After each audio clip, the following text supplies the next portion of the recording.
Soundwave superior? Hello, my baby. Hello, my honey. Hello, my ragtime gal. Suddenly you kissed my wife. Baby, my heart's on fire. The Titans return again with leader-class Soundwave. Soundwave is one of the more iconic Transformers from Generation 1, with his cool faceplate, his eerie voice, and deployable mini-cons. He has been a fan favorite since the very beginning, and he has been remade several times for several different lines of Transformers figures, including Generation 1, Generation 2, Animated, Masterpiece, War for Cybertron, Transformers Prime, and more. And now he's back again for Titans Return. The box shows off Soundwave very prominently with character art below, and on the side panel, all three modes of Soundwave are shown off on the back, along with basic diagrams showing how the figure interacts with the Titan Master head. And there are shameless plugs for other figures off to the side. Soundblaster is a master of cyber infiltration. He drops a backdoor code into the systems of any bot he unites with, giving Soundwave a way in. With that access, Soundwave raids their processors completely undetected and steals a constant stream of information. Well, now that you have seen the delights which the box has to offer, let us destroy the box and review the figure within. And here is leader Soundwave out of box and in his city mood. The figure comes boxed with this instruction booklet, a collectible trading card with some pretty lame stats. Also included are two weapon accessories, the battery/gun, and another gun which may or may not be a tribute to Generation 1 Megatron, but is actually just a boring blue repaint of Leader Blaster's gun. They should have given Soundwave a gun more like his Generation 1 weapon, which had a pretty cool antenna near the barrel. This gun is practically begging for crafty owners to add some silver and black paint. The third mode for this figure, and Power Master Optimus Prime, is listed on the box as being a city mode. And I'm sorry, but I'm just not buying it. A city is a vast, sprawling thing with many buildings, large and small, connected by a series of roads, highways, bridges, and containing all kinds of structures for dwelling, working, shopping, and avenues of conveyance. These Titans Return cities are none of those things.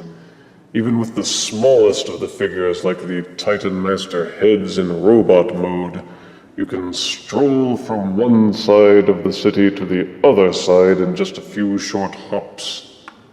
And when you consider that Soundwave is supposed to be transforming from a portable music player into a city, it becomes quite ridiculous in concept. Why, it's almost as silly as imagining a robot that could turn into an aircraft and then into an aircraft carrier. And even Hasbro wouldn't be dumb enough to try that. Anywho, we will willfully suspend our disbelief and play along with Hasbro's notion that this is a city. But as with Power Master Optimus, this mode just seems tacked on. They didn't do anything significant with the robot arms beyond hiding the fists and swinging them upwards to vaguely resemble skyscrapers or towers. These fold-out bits at the front don't make a sufficient enough change to convince you that you're not looking at a pair of robot arms tilted upwards. Those who like to tinker can fiddle with the arm rotations and foldings to try and minimize the lameness. You can spread them out sideways or backwards, any way that you think makes for a more convincing city, or at least for a less crumbly, mistransformed robot. To Hasbro's credit, they at least did a better job of hiding the robot hips and pelvis, making the unfolded sections of the legs look a little more industrial, if not any more city-like. Tossing in a couple of fold-out ramps was nice, but they just aren't roads. Only legends and or Titan Master heads can effectively use this mode as a city, though it's more like a base of operations. If these bits at the back are supposed to be buildings, they're doing a poor job of it. The accessories can be mounted into a number of holes and pegs scattered across the city, including these vehicle caddies up at the front, or these holes on the slab up at the top. You can display a fair number of Titan Master figures in this mode, and even pretend like it's a very small playset. But while Titan Master Soundwave as a city is better than Power Master Optimus Prime was, he's still no Triptychon. Titan Master Soundblaster has a 360-degree rotatable head that will also waggle slightly in its socket. As with all Titan Master head figures, the arms will swing up, the legs will rotate upwards at the hips, and also bend at the knees. They did a little better job with the paint applications to the front of the robot in this mode. It actually slightly mimics Soundwave in his Generation 1 style appearance with cute little boombox speakers on the legs, his deployable cassette chest, and a miniaturized version of Soundwave's little head. You can sidecar into the city mode by seating him in this tiny cubbyhole at the top of this plastic slab mounted at the top of the city. Fortunately, you don't have to put up with leaving him as a city mode if you don't want to. There are two other modes to enjoy. To transform Soundwave from a city into a music player, first remove all of the accessories, including this plastic slab, which has these two grooves at the base which plug into these two slots at the top of the handle. Transform Soundblaster into a head the same way you do with other Titan Master heads. Just fold his legs in half until they are lying flush against the robot's chest. And ta-da! A head. Begin by folding in the ramps. There is a dual hinge at the base of the ramp. When folding up the ramps, make sure that this hole here is aligned with this groove slot here. Same for both sides. Fold the back of these buildings and tuck them underneath this gray section here on both sides. There is another dual hinge section here. Accordion in that hinge section until this red section of plastic is lying flush and angled against this gray section. Fold out the arm sections and rotate them so that these screw holes are pointing out backwards, and rotate the forearm sections until these gray parts are pointing backwards as well. You will see that the gray forearm section has this groove here, which corresponds to this tab section here. Push the two sections together until they hold firmly in place on both sides of the figure. Fold down this clear plastic flap and push this section closed. The groove showing inside this tiny little hole corresponds with this tab here. Fold the two together. You will also see another groove here at the front of the shoulder and a tab section here. There's also a groove section here and a tab here. Those two should line up and push together firmly in place. Repeat for both sides. And ta-da! It's a music player. This is Titan's Return leader Soundwave as a boom box. Back in ye olde times, a boom box was the only way to carry your muzak with you. And there was a time when people liked having big, flashy boom boxes as status symbols. But with the passage of time, miniaturization has become the order of the day. And after all, the whole point of being portable is so that it doesn't have to be big, clumsy, and heavy. But if you want to look at this mode as simply being a music player, then it can be said to be decently disguised as one. Of course, in this mode it doesn't actually play any music, but it looks like it could, which is the whole point.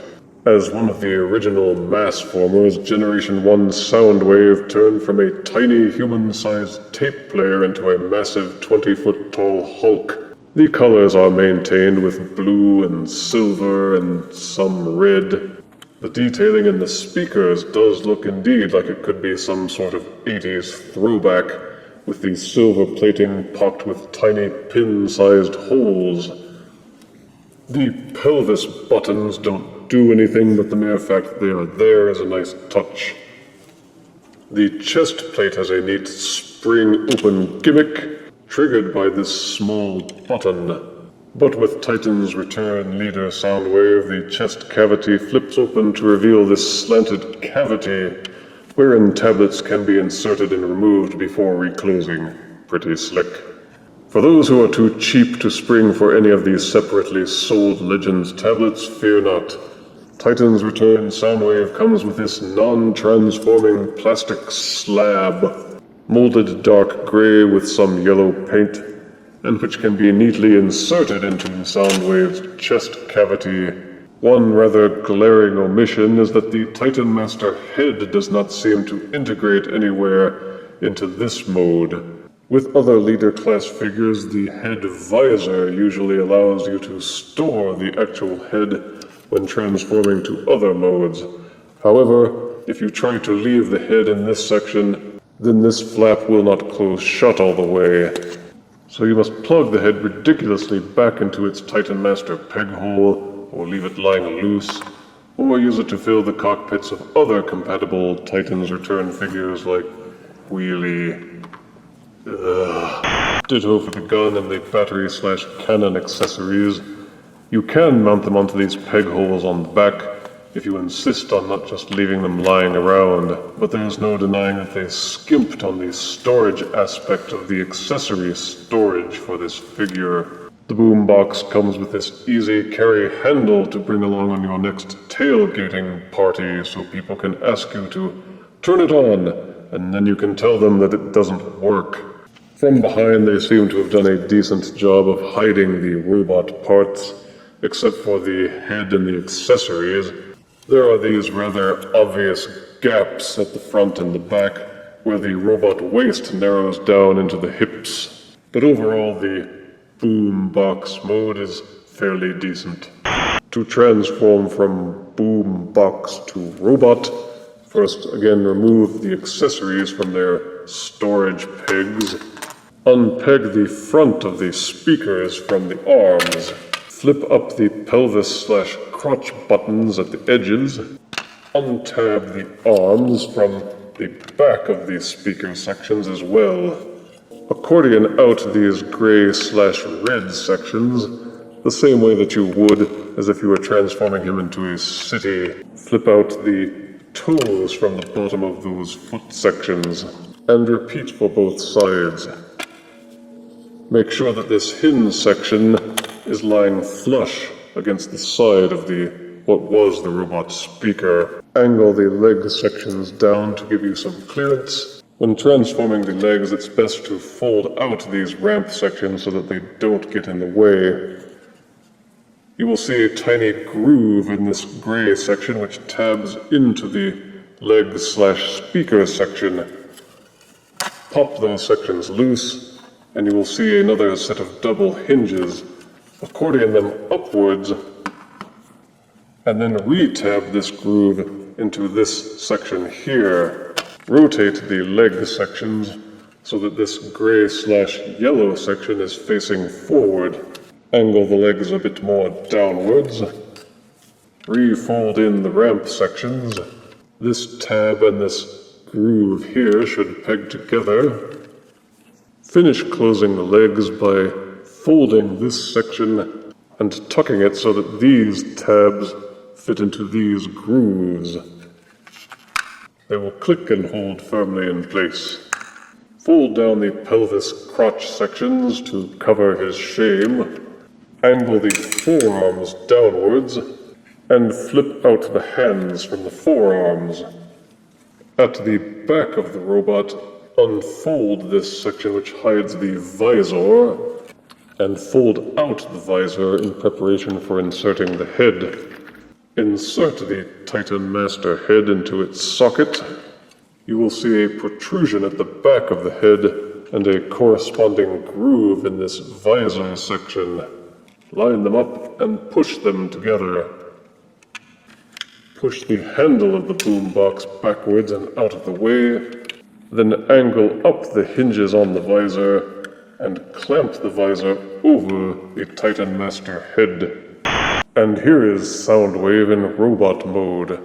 Compared to Power Master Optimus Prime, Soundwave has a much more solid feel to him. He feels heavier, seems to hold together much better. It may partly be because Prime was reconstituted from a two-moded Combiner War leader's Ultra Magnus, whereas Soundwave is a remolded version of the more solidly designed Titan's Return leader Blaster. Those who have fawned over Soundwave since the 80s will appreciate the robot mode, which pays homage to most of the original toy's beloved features. The Decepticon logo-shaped head is there with his yellow visor and his impassive faceplate. He has his shoulder-mounted cannon, which, to the best of my knowledge, he has never actually used.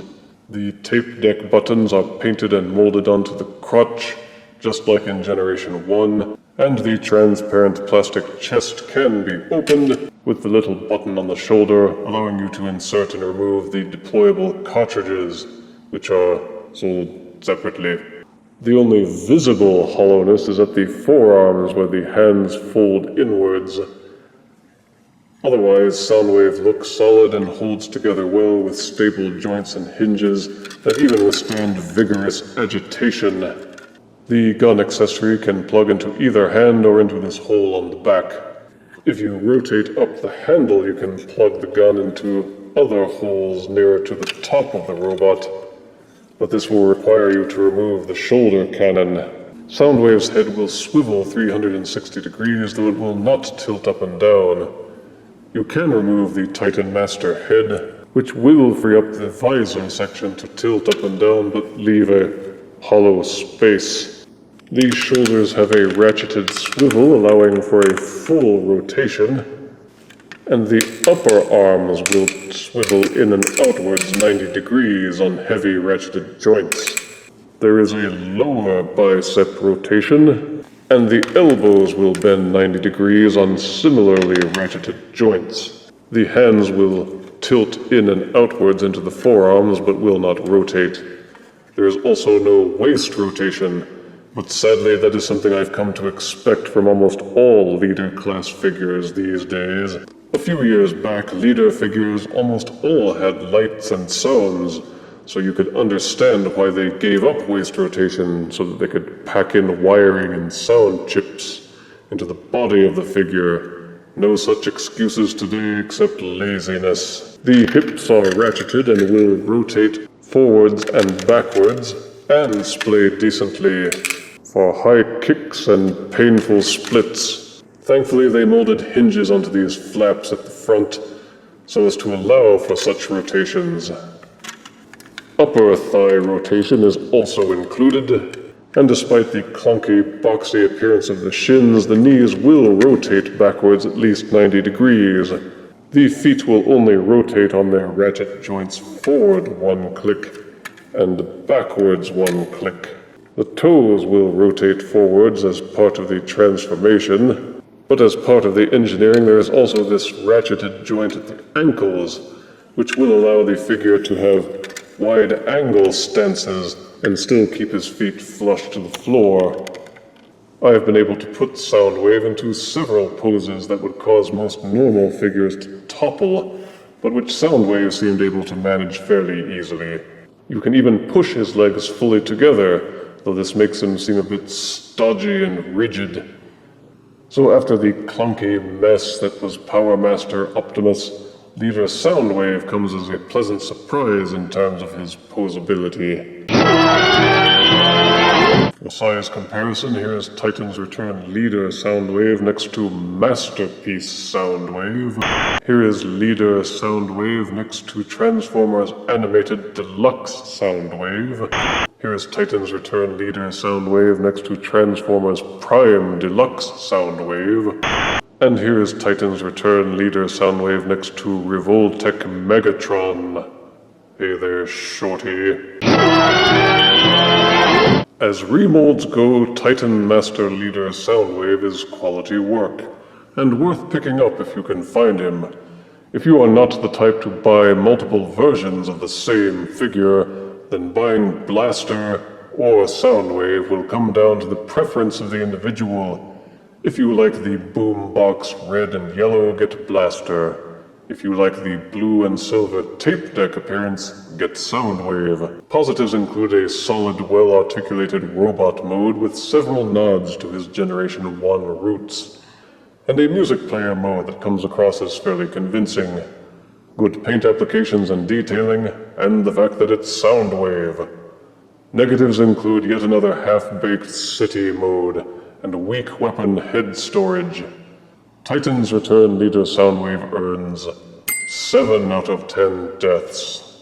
Hey, this is Radio FM. Autobot intruder. Here! Ready, attack! If you refuse me, honey, you lose me. Then you'll be left alone, oh baby. Tell them all, and tell me I'm your own.